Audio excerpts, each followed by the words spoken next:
Hey there, Jack here for Cord Cutters, the show that brings you the future of television today. On this episode, we're taking a first look at the Roku 3, a new streaming media player from Roku that brings internet television apps like Netflix and Hulu Plus and a whole bunch of other services to your television. They've been around for some time and they made these boxes for a while, and we recommended them over and over again during our gift guides in the holiday season because they're a good entry-level streaming device. This is now their third generation. You can kind of, the math is a little fuzzy about that because they have a bunch of new devices every now and then, but this is a major step for them because it comes with a new UI, which you can already see in the background. We're going to dive into that in a second. And it also comes with a remote control that has an interesting new feature, something that nobody else has done in the market. It has a headphone jack. So the Roku 3 is available online now for about $100 on the Roku website and on Amazon.com.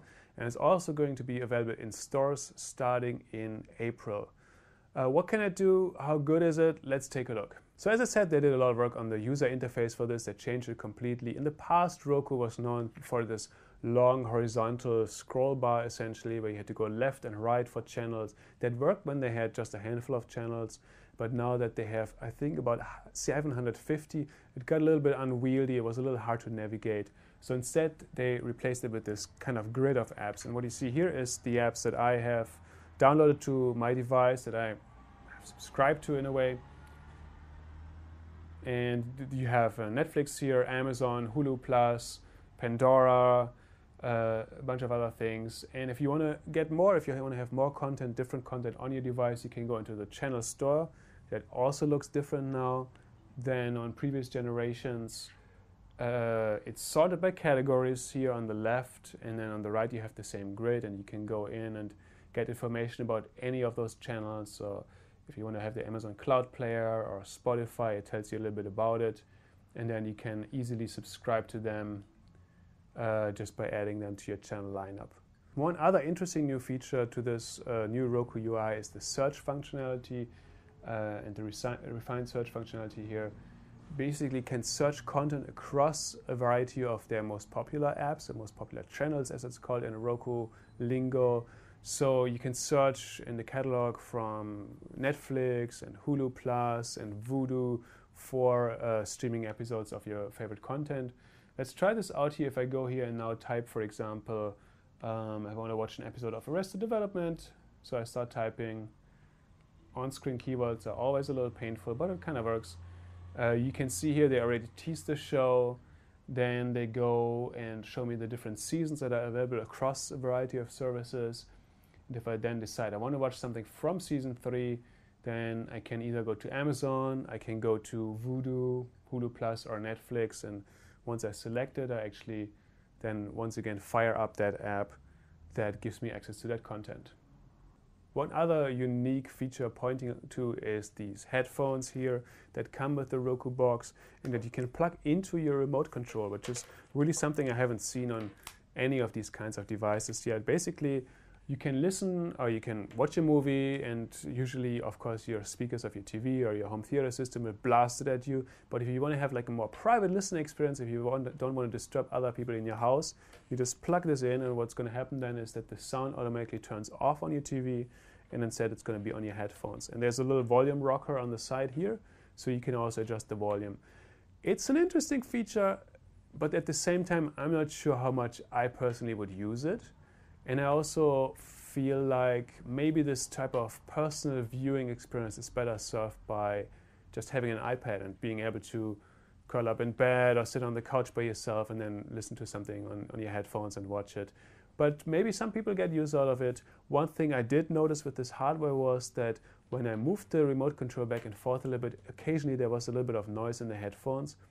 I don't know if that's unique to maybe this remote control here, or if that is something that's on all of these devices. I don't know how much you're going to move your remote control anyway when you watch a movie. So it might not be that big of an issue, but it might be worth keeping in mind. So that's the Roku 3 up close. They put a 3 on here so you won't confuse it with any previous generation Rokus, but it also looks a little bit different because it has a slightly smaller form factor. It shrunk a little bit. They made it a little rounder and thicker, or at least it looks thicker to me.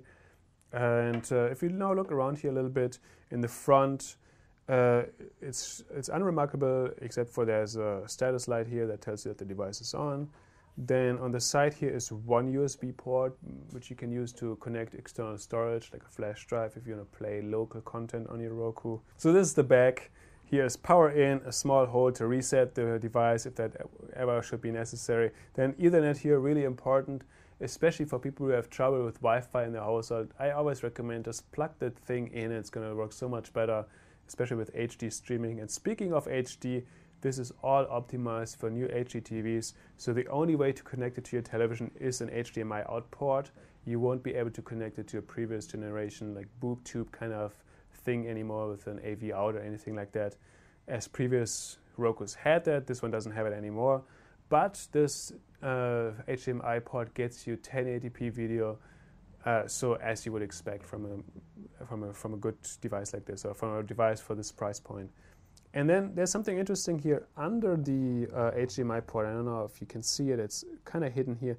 It's a small slot where you can put a micro SD card in. Rokus traditionally have been kind of on the lower side of when it comes to storage that they integrate. So if you download a lot of apps or maybe a bunch of their games that they now offer, you might run out of storage and you might not be able to get anything else on this thing anymore. Then you can buy an SD card, you can kind of put it in here and then you get space for additional content, for additional channels.